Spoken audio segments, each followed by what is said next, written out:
Welcome to our channel. Today we how to authenticate with Spring Security OIDC from a mobile app. Full guide step by step clearly. To authenticate with Spring Security OIDC from a mobile app, begin by setting up your Spring Boot application. Add the necessary dependencies to your project's pom.xml or build.gradle.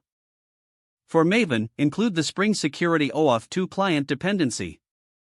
For Gradle, use the equivalent implementation inside your dependencies block. Next, configure your application properties to include OIDC settings. Define the client registration details such as client ID and client secret. Specify the authorization and token endpoints from your OIDC provider.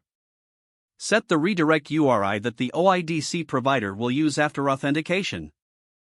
Now, move on to the security configuration. Create a security configuration class that extends Web Security Configurer adapter. Override the configure method to set up the OIDC authentication. Use the OAuth 2 login authentication filter to manage the authentication flow. Next, implement a controller to handle the authentication requests from your mobile app. In this controller, define an endpoint that the mobile app will call to initiate authentication. Use the OAuth 2 authorization request redirect filter to redirect to the login page of the OIDC provider. After the user authenticates, handle the redirect back to your mobile app. Extract the authorization code from the redirect URI. With the authorization code, call the token endpoint to retrieve the access token. Make sure to handle any errors that may arise during this process. Store the access token securely on the mobile device.